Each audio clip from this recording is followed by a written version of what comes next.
Türkmenistan halkının milli lideri ve Türkmenistan Halk Maslahatı Başkanı Gurbanguly Berdimuhamedov'un doğum günü Arkadağ şehrinde düzenlenen kültür sanat etkinlikleri ve halkın yoğun ilgisiyle kutlandı.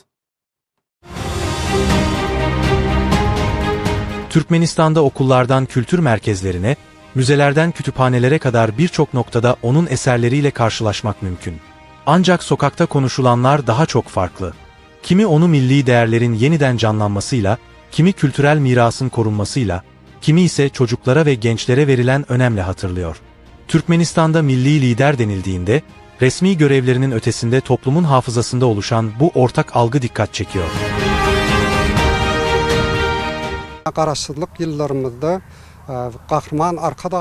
Bağımsızlık yıllarında kahraman arkadağımızın gayretlerini özellikle belirtmek gerekir. O görevde bulunduğu ilk günden itibaren halkımızın tarihini, şan ve şöhretini yeniden canlandırmakta, ülkemizi ekonomik olarak geliştirmekte ve çevreyi iyileştirmekte asırlara damga vuracak ve dünya çapında örnek alınacak işler gerçekleştirmiştir. Devletler arasındaki ilişkilerde diyalog barışın garantisidir felsefesini öne sürmüştür. Bugün özellikle genç kuşaklar için milli liderin adı, kültür, eğitim ve teknoloji alanındaki çalışmalarla birlikte anılıyor. Gençlik kuruluşlarında düzenlenen buluşmalarda, milli değerlerin korunmasının yanı sıra geleceğin teknolojilerine yönelik çalışmalar da anlatılıyor. Türkmen geleneklerini, sanatını, atçılığını, halı ve nakış sanatlarını dünyaya tanıtmak için kahraman Arkadağ'ımız ve Arkadağlı kahraman Serdar'ımız büyük emek vermektedir. Bizler de Gençler Birliği olarak bu kutlu yolu yarınlara taşımak için aralıksız çalışıyoruz. Arkadağlı kahraman Serdar'ımız öylerinin atalık aladalarını gayırmayarlar. Türkmen halkı için milli liderin adı yalnızca devlet yönetimiyle değil, kültür, sanat, tarih ve aile değerleriyle birlikte de anılıyor. Kitapları, şiirleri, besteleri ve kültürel çalışmaları, birçok kişi tarafından gelecek kuşaklara bırakılmış manevi bir miras olarak değerlendiriliyor.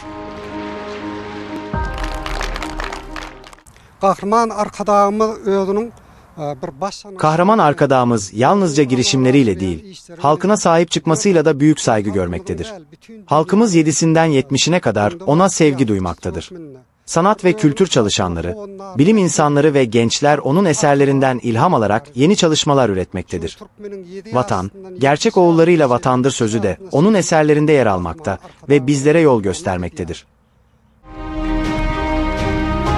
Türkmen halkının milli lideri Gurbanguly Berdimuhamedov'un doğum gününde, onun girişimiyle kurulan Arkadağ şehrinde kuruluş yıl dönümü kapsamında hazırlanan kültür ve sanat programları gün boyu devam etti. Etkinlikler, akşam saatlerinde gerçekleştirilecek konserle tamamlanacak. Birçok Türkmen için bugün yalnızca bir doğum günü değil, ortak hafızanın, milli birlik duygusunun ve kültürel değerlerin yeniden hatırlandığı anlamlı bir gün olarak değerlendiriliyor.